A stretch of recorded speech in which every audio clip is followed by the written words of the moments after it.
Carrot capsicum rice. మరి ఈ rice కి కావాల్సిన ఐటమ్స్ ఏంటో ఇప్పుడు చూద్దాం. క్యారెట్ తురుము 1 కప్పు, బియ్యం 1 కప్పు, తరిగిన క్యాప్సికమ్ 1, తాలింపు దినుసులు 1 టీ స్పూన్, కరివేపాకు 2 రెమ్మలు, పుదీనా కొద్దిగా, కొత్తిమీర కొద్దిగా, ఉప్పు తగినంత, పసుపు చిటికెడు, నిమ్మరసం 1 టేబుల్ స్పూన్, ఎండుమిరపకాయలు 5, మినపప్పు 2 టీ స్పూన్లు, ధనియాలు 1 టీ స్పూన్, కందిపప్పు 2 టీ స్పూన్లు, శనగపప్పు 2 టీ స్పూన్లు, నూనె 3 టేబుల్ స్పూన్లు, ఆయిల్.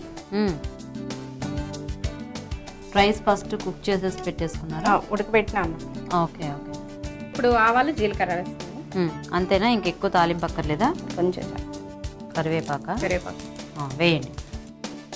పుదీనా, క్యాప్సికమ్ తరుగు.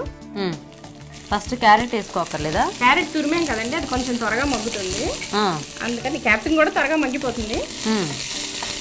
అయినా కూడా కొంచెం కొంచెం మగ్గిన తర్వాత క్యారెట్ కూడా. ఓకే ఓకే, కొంచెం ఫ్రై అవ్వాలి ఇది. ఓకే ఓకే, మూత పెడదాము.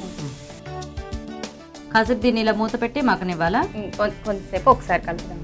ఓకే, చూద్దాం ఒకసారి. అవునండి, చూద్దాం. మగ్గిపోయింది. నెక్స్ట్ అంతేనా? ఓకే ఓకేనండి. మరి అలానే పచ్చిశనగపప్పు, ధనియాలు, కందిపప్పు, ఎండుమిరపకాయలు, మినపప్పు ఇవి ఫ్రై చేసి విడివిడిగా పౌడర్ చేసి ఉంచానండి. కలిపేసి పొడి కొట్టేయాలా? మిక్సీ చేసి. అంటే ఇప్పుడు మనకి ఈ పొడి దీంట్లో మెయిన్ ఇంగ్రీడియంట్ లాగానా? టేస్ట్ యాడ్ అవుతుంది బాగా. ఓకే ఓకే ఓకే, వేస్తున్నాను.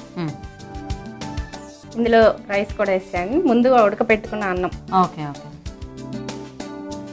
ఓకే, బాగా కలవాలి. ఇప్పుడు నిమ్మరసం కూడా వేసేయాలి. ఓకే, కలర్ఫుల్ గా ఉంది చూడడానికి రైస్ అయితే. నాకు సర్వింగ్ బౌల్లో తీసేసి. జీడిపప్పు, ఓకే, పుదీనా, కొత్తిమీర. ఓకే, రెడీ రెడీ అండి.